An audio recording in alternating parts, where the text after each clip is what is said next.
Hello বন্ধুরা, দেখো আমি আজকে কাতলা মাছের কালিয়া রান্না করছি। তো মাছটাকে নুন হলুদ মাখিয়ে নিলাম। মাখিয়ে নিয়ে কড়াই আমার গরম হয়ে গেছে। এখন কড়াইতে আমি তেল দিয়ে দিচ্ছি। তেল দিয়ে মাছগুলোকে ভেজে নেবো ভালো করে। আগে একটু কড়াভাবে ভেজে নেব।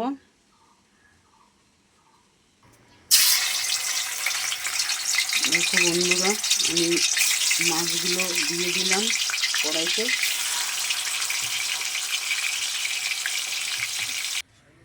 বন্ধুরা দেখো, আমি এখন জিরেটা দিয়ে দিলাম। তারপরে এলাচ লবঙ্গ আমি দিয়ে দিলাম এর মধ্যে। আমি পেঁয়াজটা এর মধ্যে দিয়ে দিলাম। পেঁয়াজ কুচিটাকে এখন লাল লাল করে একটু ভেজে নিতে হবে। পেঁয়াজটা আমার ভাজা হয়ে গেছে।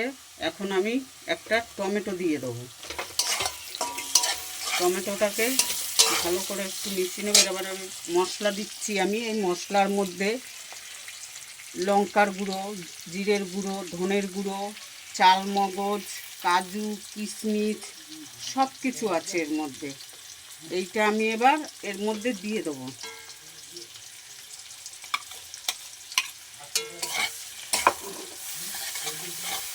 তারপরে আমি নুন দেব।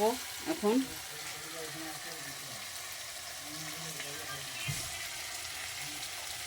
এবারে নুন দিলাম, একটু হলুদ দিয়ে দেবো পরিমাণ মতো। দিয়ে এবার মশলাটাকে আমি ভালো করে কষাবো। মিক্সির বাটিটা ধুয়ে একটুখানি জল দেব এর মধ্যে, যাতে মশলাটা ভালো করে কষে যায়। সেটা আমি ধুয়ে একটুখানি জল দিয়ে দিলাম এর মধ্যে। মশলাটা তাতে ভালো করে কষবে। যেহেতু এইসব মশলা দেওয়ার কারণ হচ্ছে, কাজু চাল মগজ এসব দেওয়ার কারণ হচ্ছে, যেহেতু আমি কাতলা মাছের কালিয়া করছি, যার কারণে।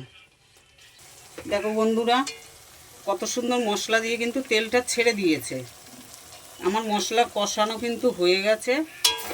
যেহেতু মশলা দিয়ে তেল ছেড়ে দিয়েছে, মশলা কষানো হয়ে গেছে। এবারে আমি পরিমাণ মতন একটু জল দিয়ে দেবো। পরিমাণ মতন আমি একটু জল দিয়ে দিচ্ছি এর মধ্যে। জল আমি পরিমাণ মতন দিয়ে দিয়েছি। এবার জলটা ফুটে না উঠলে আমি মাছটা দিতে পারছি না। এবারে একটু ফুটে উঠুক, তারপরে আমি মাছটা দেব এর মধ্যে। মাছটা দিয়ে আর একটু ফুটিয়েই আমি এটাকে শেষ করব। তো এখনও হয়নি আমার। দেখো বন্ধুরা, আমার ঝোলটা প্রায় হয়ে এসে কি সুন্দর তেল ভাসছে উপর দিয়ে। এইবারে আমি মাছ কটা দিয়ে দেবো এর মধ্যে।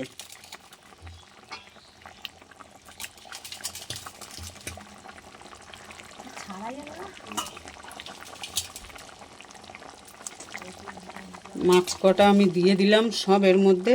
এখন মাছটা একটু ফুটবে, তারপরেই আমি নামাবো। দেখো বন্ধুরা, আমার কিন্তু কাতলা মাছের কালিয়াটা কমপ্লিট হয়ে গেল। ঠিক আছে।